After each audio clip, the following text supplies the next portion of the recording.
Beg your pardon? Meredith, who is this coarse person with the foreign accent?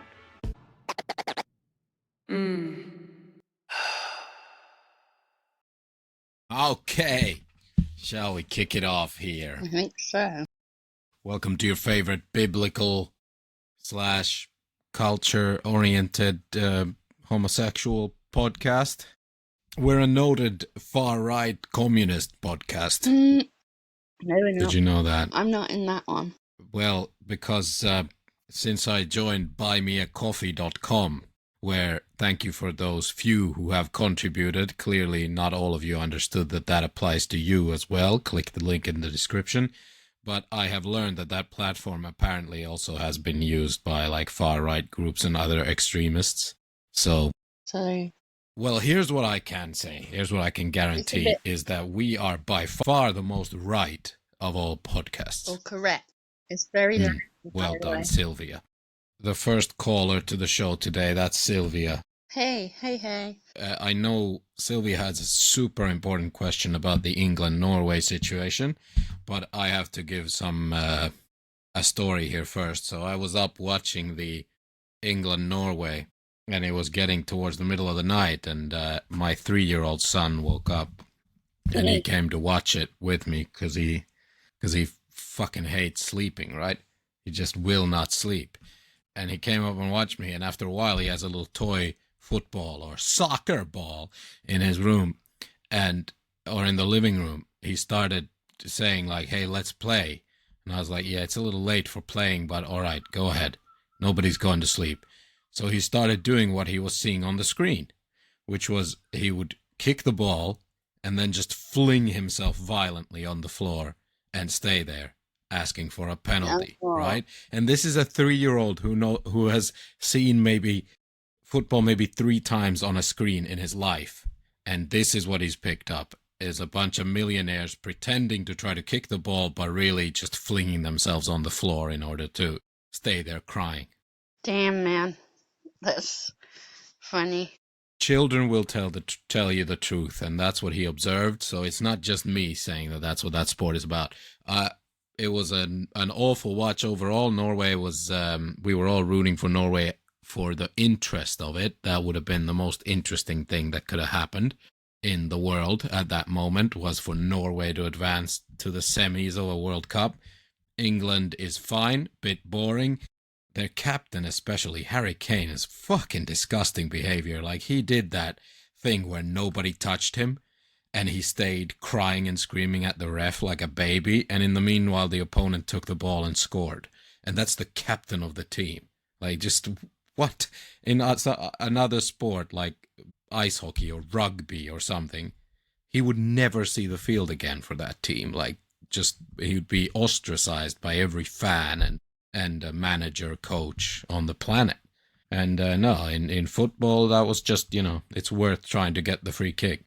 Yeah, I think they're a good team, though. Anything could have happened. Is that a good pun? Anything could have happened. Yeah, that's pretty good. His name, though, to our Norwegian listeners, his name is Erling Braut Haaland, not Haaland. So that pun doesn't really He's got his mother's work. name on his back as well, dude. Just so you know. That's true. I said Braut. And that's his mother's last name, yeah.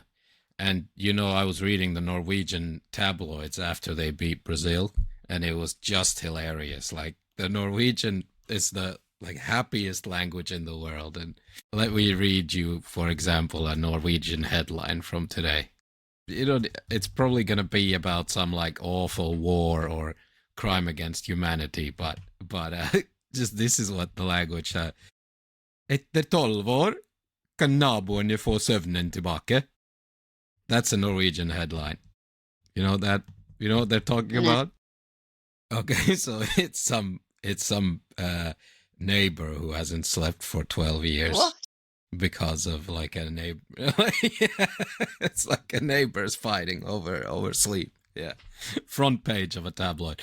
But yeah, I was reading the Norwegian tabloids after the Brazil-Norway game. Norway, for those who don't know, Norway beat Brazil. And it was like the happiest hour of my life. Just like when they actually have a happy moment, that language it's the king. It's the greatest language on earth.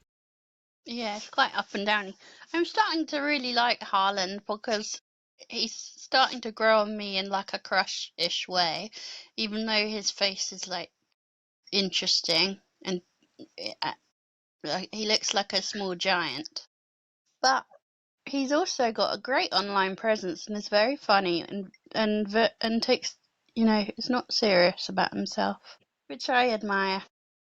Hmm. Yeah, it was also in the Norway-England game. It was nice to, since all these footballers are such bitches, it was nice to see an actual athlete in the audience. They were filming Magnus Carlsen in the audience, very much a friend of the show, and that was really lovely. They were filming Beckham, but who's Magnus? He's the greatest chess player probably to ever live. Right, sport. Yeah.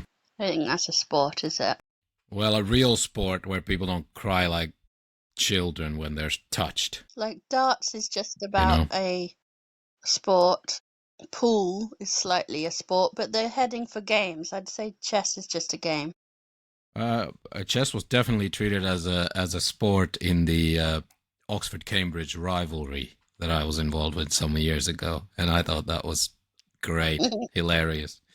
Of course, it's a sport to those people, Well, it should be like a tournament of a game, but not a tournament of a sport. Yeah. Snooker is definitely a sport, but pool isn't. Like, pool is a game, a bar game. It's so easy. You have 3 beers and you get better. Snooker is a sport. No, like, but that shit is hard. And darts is a game. Darts isn't a sport. Yeah, it's tricky. Because you're not using like much of your body for it. Yeah. I had a question to all the listeners. Maybe someone can write in the correct answer here. From the World Cup. We're still there, everyone. A lot of World Cup questions on my mind. Which is weirder, that all the French teams' players are African, or that all the African teams are full of French players? I think if you get a chance to do World Cup and you're multinational, I would go. If I was an adventurous person and could be bothered, I'd go and represent someone else, because then in the history books you've represented a country in the World Cup. Like, that's as simple as it is. Yeah, I know, but it's weird. There are 99 players born in France in the World Cup, and there aren't 99 players on the French team, I can tell you that. So all these former colonies, these people have come over. So it's everyone. It's Morocco, Senegal, all the African teams, Congo. It's all people born in France who played youth football in France. Some of them even played on the French youth national team. And then as adults, they get to just choose, like, okay, I'm not good enough to ever make the French top 11 players. Therefore, I can represent this other team. So France has like 6 teams in this World Cup. And at least 3 of those 6 did really well and went really far in the tournament as well. But they don't see themselves as French, like as representing France. The team, if they won, would be winning for that country. Yeah, and some of these players, for a lot of them, have never been to the territory they're representing. Same for Curacao. They're like the Dutch second team, and Cape Verde. They even had some Irish guy who's definitely never been there.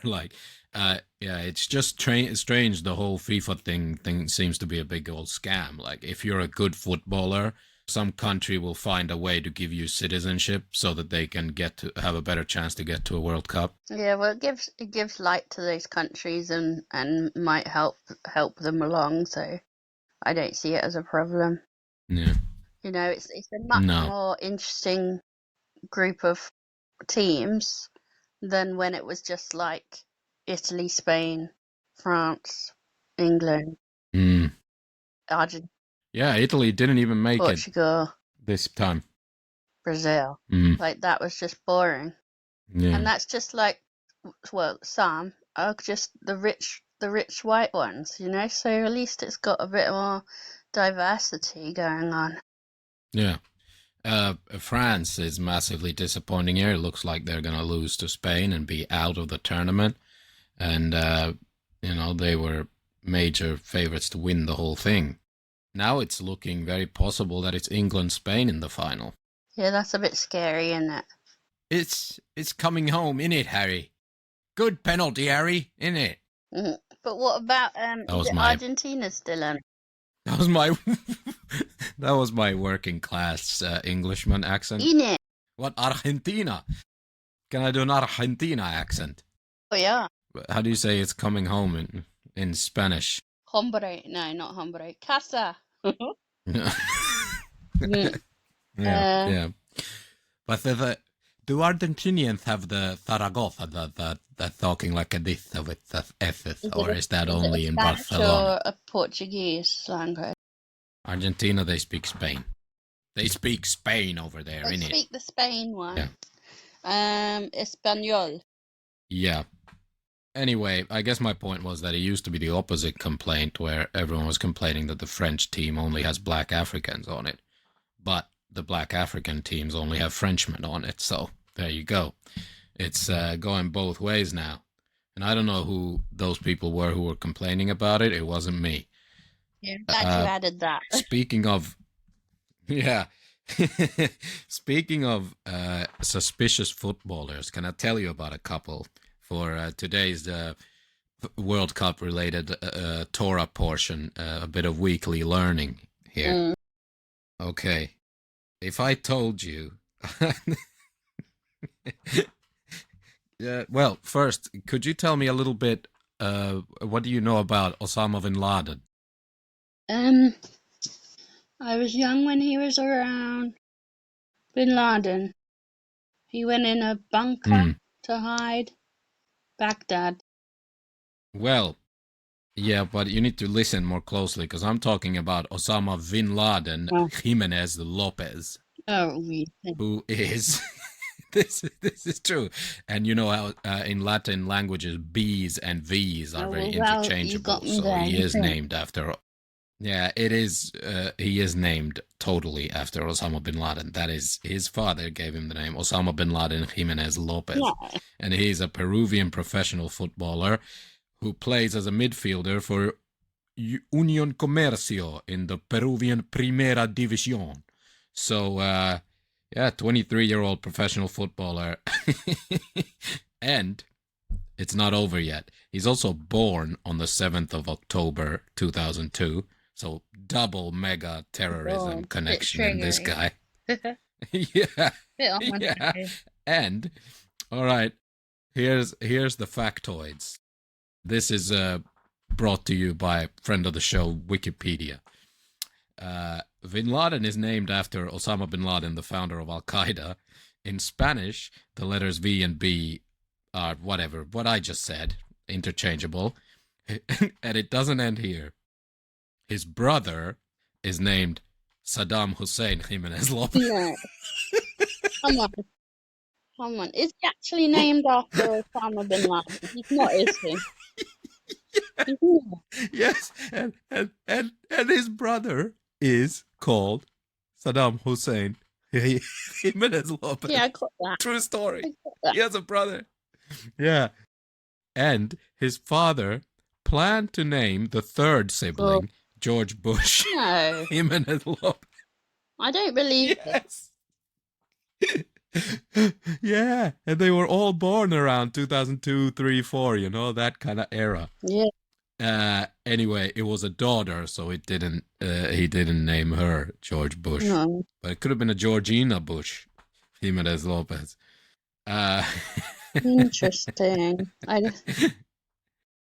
did he do that? What was his... So, fucking hell. He said in an interview in 2020, so obviously he's been bullied his whole life over this name, but he said, when Osama bin Laden knocked down the Twin Towers, the name was in the news, and I was born a year later, on October 7th. My father liked the name. That's very sweet and weird. Wow.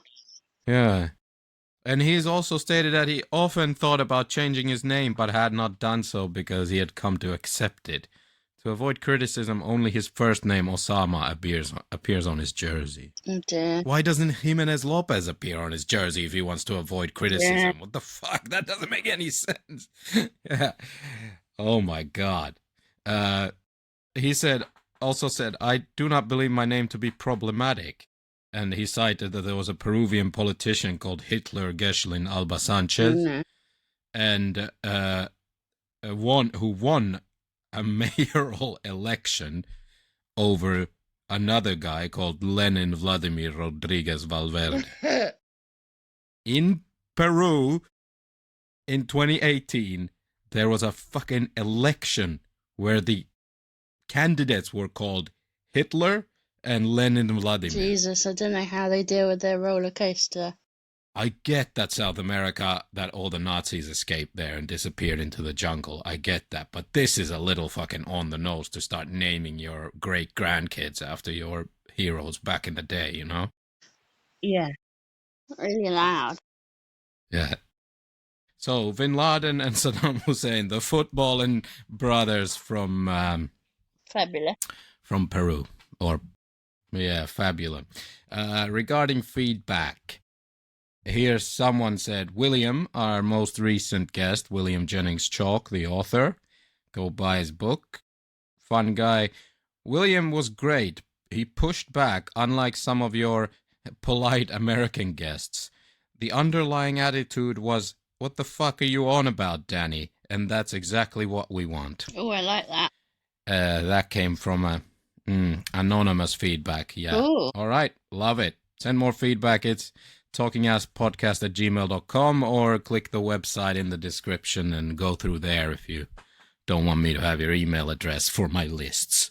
For, what would my list be called? Fiddler's List. Oh, God.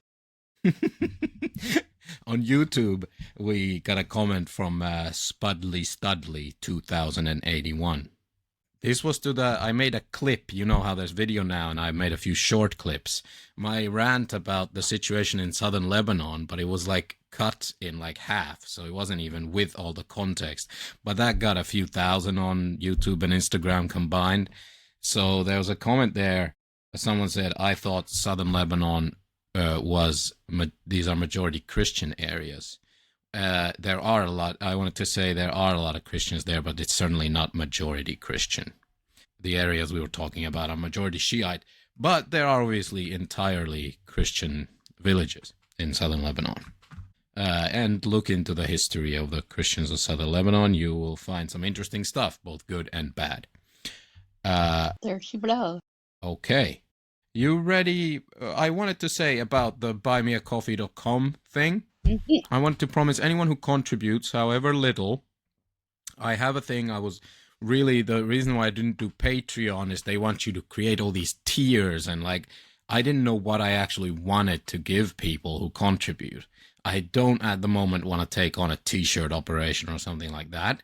I feel like I would make a major loss on that, and I don't want to have people's addresses and start shipping, and because then I need to, all kinds of legal implications start coming in if I hold people's data, whatever, data regulations. Fuck all of that. What you can do is anyone who contributes, if you leave your social tag or some other way to contact you, is I'll let you call in for a book club.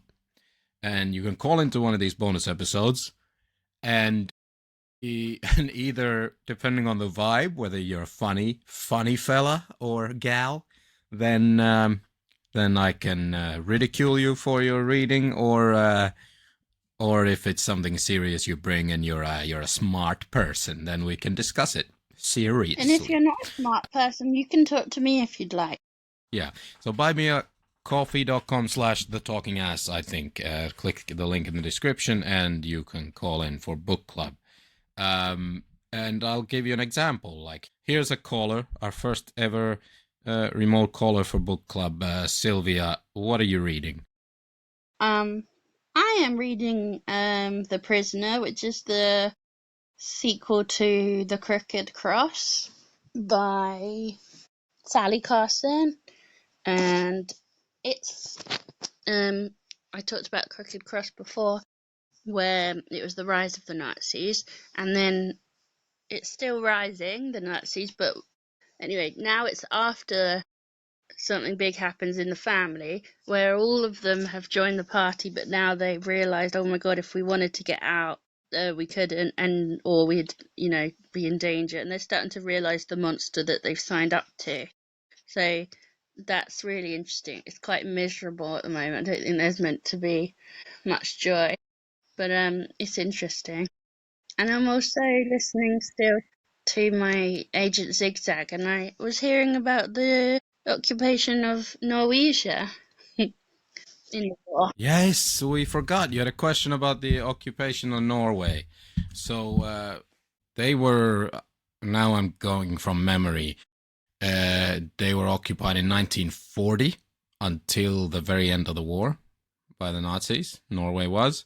And the Nazi operation was called something like Verebebrung. Yeah.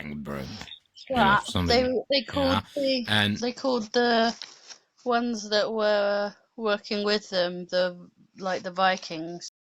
No, here is what you're looking for is a word that's still used today by very pretentious and well-read and clever people. Is the government, the puppet regime was led by a man called Quisling. And you might still hear some people refer to sort of traitors or collaborators with the enemy as Quislings. And the ones that actually joined them as an army unit were called the Vikings. And the resistance, they called themselves a frozen army. So it's just great, Mm-hmm. Yeah, the Nazis took Norway because of several reasons. I mean, access to the iron ore in Sweden, some cold water ports for naval supremacy in the North Atlantic, and of course the whole Lebensraum ideology of creating living space for the Aryan Germanic Empire, whatever the fuck, right? And then in the end, they also put the heavy water facilities there for their nuclear project. And that was one of the greatest victories of the Norwegian resistance, or any resistance movement during the war, was the sabotage of the Nazi heavy water facilities. I've looked at some of the other occupations and resistances, and did you know there was Japan occupied Alaskan islands?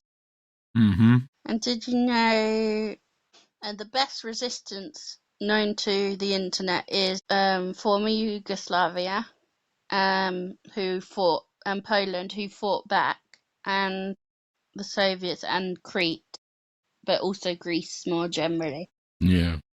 Well, let's in the great success stories of resistance to Nazi or Soviet occupation during this war and after, let's not forget the countries who actually resisted with their actual armies successfully. The two capital cities that were never occupied in Europe by either side were what? London? London's one. What's the other one? Some could argue that I have some connection to the other one. Oh, Finnish. Helsinki, yeah. So let's also give some credit to the resistance movements who actually resisted occupation in the first place, which was, the Battle of Britain and Finland. Although Finland did ally with the Nazis for a while, and then sort of kind of allied with Stalin for another while, and did send some Jews to concentration camps. And let's also remember that in Britain, in what is today Britain, you would know this, but very few people outside Britain know this, there was a Nazi concentration camp in Britain. Oh, so the Nazis did manage to occupy. In Jersey. Yeah. So I think. Yeah, so the Nazis occupied Jersey and Guernsey, and those are part of Britain today. So.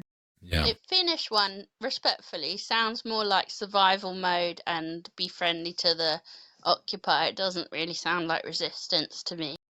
No, I mean, they fought the first war, 1939 to 1940. They fought an actual war before Britain had even joined. They bore the brunt of the war before the World War II had really properly kicked off.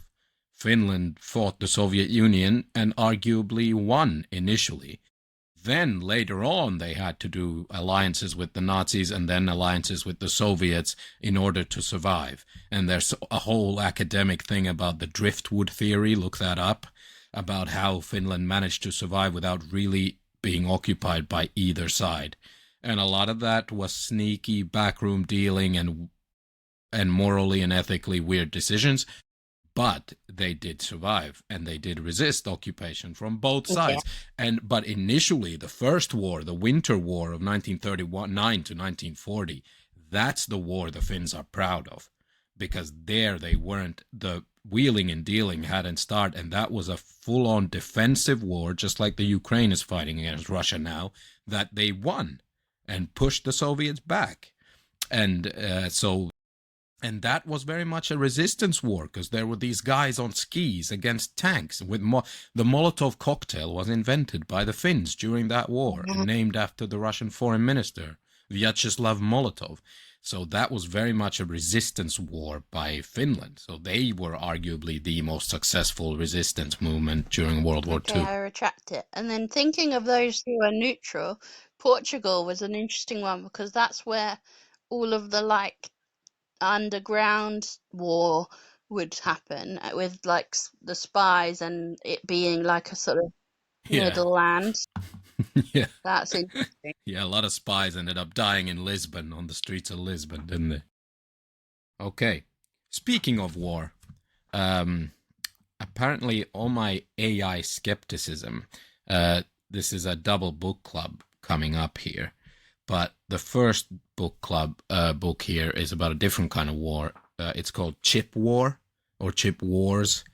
And let me see who it's written by. Chris Miller. Chip War by Chris Miller.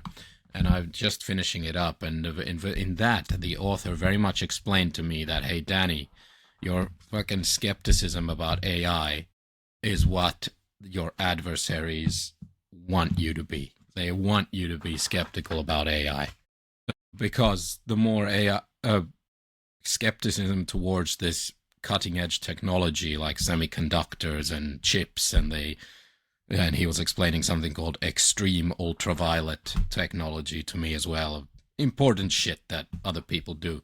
The more skepticism you sow out there on the internet, the more you're playing in the hands of your adversaries, who want the Western public to be against this so that they can run off and catch us and get ahead of us instead. So I never really considered that. Who are the adversaries in this scenario? Well, they rhyme with Baina is the main one, and then there's Basha and some others. Okay. And they're friends. Yeah. And whatever, and their allies, you know? Yeah. Certainly not our buddies. So, yeah. Let me just say that any industrial spies out there conducting espionage on Western semiconductor technology are very much not friends of the show. Oh. I just want to make that clear. Otherwise, call in if you're one of them. We'll be happy to hear from you. Yeah. I'm sure we're giving you cutting edge information that you can print out and take home to the CCP. So the other thing, speaking of adversaries and technology, I'm probably gonna quit X, Elon's X, and I'm not on it as a person because I have no interest in it, but as the podcast I've been on there, and certain comments of mine have gained a lot of traction because they've been funny or whatever, but overall, people are just nasty over there. It's just, I think the term toxic is overused, like toxic environment, I don't feel safe, and it's applied to all kinds of nonsense where you should just be resilient and get over it. But this one really is people are nasty for no reason to people, and it's not nice. And plus, I haven't looked at the analytics, but I don't think it's relevant for the podcast anyway, because the audio platforms and now that there's video, Instagram and YouTube Shorts have been where most of the traction has happened. Most of the attention for my bullshit has been going on. So, yeah, X, really awful environment. What do you know about X, Sylvia? I would not go near it. I'm quite pleased to hear that you're cancelling, Xing them out. Of course not we got to make clear we're not talking about X videos, which is a perfectly healthy, family friendly, wholesome environment. God's But sake. just I x.com. wouldn't know what that is, but clearly you do. But were they ever mean to you? No, I'm sure, but I'm not what you'd call a snowflake. Like I got into this internet business for people to be mean to me. Like I love any negative feedback, but send it to the show so we can make content out of it and stuff. Like be fun about it. Not to me, like just to people, to each other, and then it's a bunch of misinformation, bots, polarization, like. Obviously, this is we've already talked about this on other episodes, more serious episodes, where it's obviously polarizing all of society, which is ultimately really bad. There's no nuance on anything, and there's like AI generated garbage and constant adverts about God knows what. Like someone somewhere is paying a lot of money to advertise like things where you don't even understand what the product is, and it seems like just AI slop, but someone's paying for it to be like featured on the top of people's feeds. It's a really strange place. Like, yeah, fuck that place.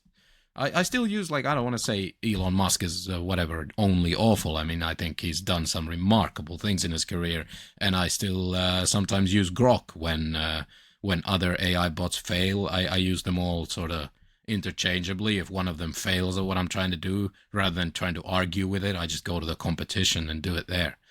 So I still have Grok and all that. I don't think that's a bad service, but X.com, the actual former Twitter, is just fucking terrible. Anyway, more fun. I said double book club. Here's one that any dum-dum who's listening can also participate in. If you don't want to read The Chip War by Chris Miller, then here's one that I read. For the first time in my life, I read a John Grisham mystery thriller. And it was fucking fantastic. Did you? That sounds very... What, below my station? Very, very unbecoming, well, is it, for the talking ass? Murder porn, as you call it, isn't it, for book? It wasn't murder porn. Like, here's the thing. I think it was superbly written where you cannot put it down. It was like a page turner is an understatement, because it's, written for people who don't read dense things. Like, I read dense things where the font is small and there's no single spacing, so that you can fit like maximum information in 500 pages. If it was the way Grisham spaces it, my 600 pages would be 1200 pages if they were spaced the same way. And it's like big font, big spaces, a gripping story. Every line is well written. And it was thoughtful. It was called The Confession, and it was about an innocent man being executed in Texas. And it was a truly interesting story and take on things, and a really good read. And I can see why John Grisham has sold a gazillion copies of his stuff, because has it become it was fucking good. I mean, not a podcast. Has it become a film? I don't know. I feel like I don't know if has in other Grisham's forms, And it's definitely not murder porn, because he doesn't like do any grisly crime scene descriptions, because he's it's more like legal thrillers usually, because he was a lawyer. Yeah. John Grisham was. Yeah, true. Yeah. But anyway, so yeah, John Grisham's The Confession can get a talking ass bump. Hey, before we get a lovely public service announcement from Sylvia, I will say thank you. I will also say it's coming home, innit? And go to buymeacoffee.com/thetalkingass. Send your pennies, shove them up the internet right into my mouth. And the next episode will be about AI again. Haven't had that in a while. So AI and universities specifically, with a really fun guest. Nice. Sylvia, send everyone home with a lovely message. So I've just looked up bad translation quote of the day. So the original quote is, "To be yourself in a world that is constantly trying to make you something else is the greatest accomplishment." That's Ralph Waldo Emerson. But the nice translation of it is, "A world where you always try to do something different, you are yourself the most successful." So excellent. I mean, it's not that bad. Well, I have if we're doing quotes, I will. I was going to give you the final word, but I have another one here. This is a poignant and famous African proverb, often attributed to the Kikuyu people of Kenya. And they say, when elephants fight, it's the grass that suffers. Damn, man, that's big. Elephants wouldn't fight because they're too lovely, so they just give people a bit of what for. They're just giving a bit of what for. No, this is my family. Bugger off. And elephants are super aggressive. What are you talking about? Male elephants will fuck you up, Sylvia. It's not even a joke. Yeah. You don't go anywhere near them. Obviously you don't.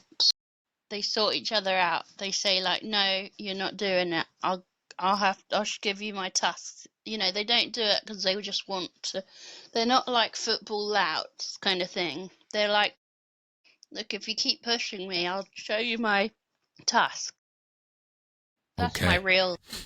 Understood, Sylvie. Service announcement. Really. Love it.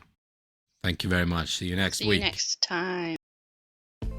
Now, if you enjoyed this episode of The Talking Ass, remember to rate, review, follow the show for more of this weirdness, and share. And with a friend, enemy, neighbor, relative, lover even. And press those goddamn internet buttons. Press them hard. Follow, all that jazz. See you next time.